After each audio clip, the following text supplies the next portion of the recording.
বাঙালির প্রিয় খাবারগুলোর মধ্যে চিতল মাছের মুইঠা যেন বিয়েবাড়ির একটা অবিচ্ছেদ্য অংশ। যে কোনো বিয়েবাড়িতে কিন্তু আমরা এই চিতল মাছের মুইঠা খেতে ভীষণ ভালোবাসি। তবে খুব সহজ পদ্ধতিতেই আজকে আমি তোমাদের বাড়িতেই এই চিতল মাছের মুইঠা কিভাবে বানানো হয় তা তোমাদের সাথে শেয়ার করব। আর বাজার থেকে এইভাবে কাটিয়ে কিন্তু নিয়ে এসেছি। তোমরা কিন্তু বাড়িতে একেবারেই চিতল মাছ কাটতে যাবে না, যদি পারো কোনো সমস্যা নেই, কারণ চিতল মাছে প্রচুর আঁশ থাকে, যেটা ছাড়াতে কিন্তু প্রচুর সময় লাগে। তাই বাইরে থেকে কেটে আনলে তোমাদের কিন্তু একটু সুবিধেই হবে। দেখো, এভাবে আমি কিন্তু কেটে এনেছি, আর একেবারে সহজভাবে কোনো একটা শিলনোড়া বা শক্ত কিছু দিয়ে এভাবে পিছনটা দিয়ে আমি ভালো করে একটু থেতলে মাছের ভেতরের যে অংশ সেটা দেখবে খুব ইজিলি কিন্তু চামচের সাহায্যে বেরিয়ে যাবে। পুরো মাছটা থেকে মাছের যে ভেতরের অংশ, নরম যে অংশটা, পুরোটা বের করে নেব। দেখবে কাঁটাগুলো একেবারে টোটালি কিন্তু আলাদা হয়ে যাবে।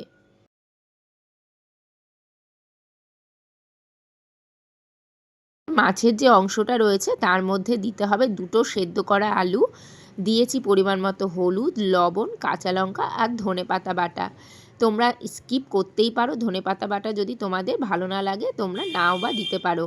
ব্যাস, তার সাথে একটু জিরে গুঁড়ো, হলুদ গুঁড়ো আর সামান্য ধনে গুঁড়ো আর লঙ্কা গুঁড়ো দিয়ে ভালো করে মাখিয়ে নিয়ে, হাতে একটু তেল মাখিয়ে নিয়ে চপের আকারে গড়ে নিতে হবে। দেখবে খুব ইজিলি কিন্তু এই চপগুলো কিন্তু হয়ে যাবে।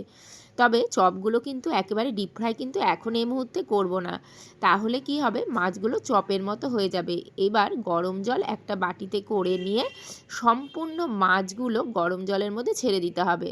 তবে ম্যাক্সিমাম হাই ফ্লেমে 2 থেকে 3 মিনিট ফুটিয়ে নিলেই কিন্তু তৈরি হয়ে যাবে। বেশি কিন্তু ফোটাতে যেও না, তাহলে কিন্তু মাছগুলো শক্তও হয়ে যেতে পারে। তারপর কড়াইতে তেল গরম করে মাছগুলো একটা একটা করে ভেজে তুলে নাও। আর এই চপগুলো কিন্তু পুরো মুইঠার মতোই হয়ে যাবে। সেই তেলেই সামান্য তেজপাতা, গরম মশলা ফোড়ন দিয়ে সামান্য পেঁয়াজ আর রসুন বাটা দিয়ে দিয়েছি। সঙ্গে দিয়েছি জিরে গুঁড়ো, ধনে গুঁড়ো, শুকনো লঙ্কার গুঁড়ো, তার সাথে অ্যাড করেছি পরিমাণ মতো লবণ আর দিয়েছি পরিমাণ মতো হলুদ। সামান্য চিনি দিতেই পারো, আর দিয়ে দিয়েছি টক দই আর ধনেপাতা। এই দিয়ে ভালো করে মশলাটা কিন্তু কষিয়ে নিতে হবে যতক্ষণ না দেখবে তেল বেরিয়ে আসছে। মশলা থেকে যখনই দেখবে তেল বেরিয়ে আসছে, তার সাথে আমি দিয়ে দিয়েছি মুইঠাগুলো।